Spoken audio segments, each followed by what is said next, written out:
We are back now with Overflow at the Oceanfront. Every year, hundreds of international students flock to Virginia Beach to work. It's part of a student visa program designed to bring students from across the world together.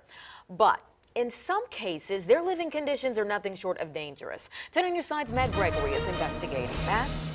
Tom and Anita, in July, you might remember, we got a tip about a house at the Virginia Beach oceanfront with too many people living inside. And when we investigated, we discovered the city found numerous code violations, the most striking of which, more than 20 beds for international students crammed inside. Now, since then, we've worked to find out what's being done to keep students safe and protect neighbors from an overflow nuisance.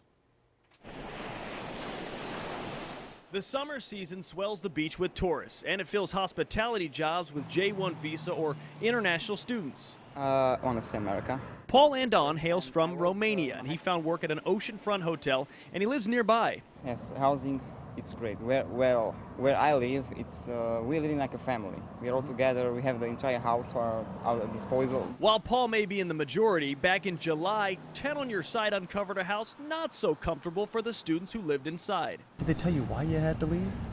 Because of that same reason, too crowded. It's an obvious safety hazard, but so were the conditions our cameras caught. City officials cited the homeowner for overcrowding and several other interior violations. It's a very big issue. It's always been the biggest issue, dealing with the J1 students. Where are they going to live? Nancy Perry is the chairperson for the volunteer group Virginia Beach International Student Outreach Program. It's a group of volunteers that step in to help the students each summer. They offer classes and services. And if students don't have a place to live, VBISOP's website has a list of approved homes. They have to have a renter certificate from the city, which means that the City of Virginia Beach Code Enforcement Office has come out and inspected the property. The house on 24th Street wasn't on the list. Perry says some students try to find housing on their own and individual homeowners take advantage.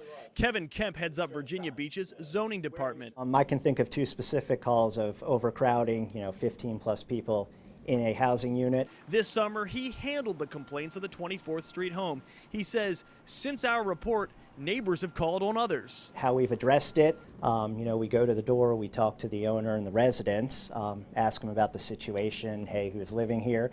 Depending on what they say, we could issue a notice of violation. Kemp says they can't catch everything, people have to report it.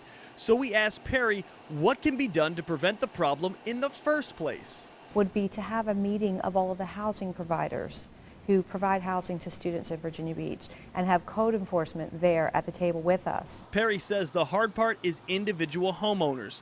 For her part, she personally inspects each home on her list, homes like the one Paul Andon lives in. For me and my friends, I feel that we are like lucky. We have hours, we have housing, we have money, we live close. An oceanfront issue that comes with the summer. According to the zoning department, the home on 24th Street is back up to code and in compliance. Now, I spoke with Virginia Beach Councilman John Earn, and he agreed with Nancy Perry. While her group has approved housing, they can't control what other people choose to do with their own property. So he thinks a meeting between the city and anyone who plans to offer housing would also be helpful.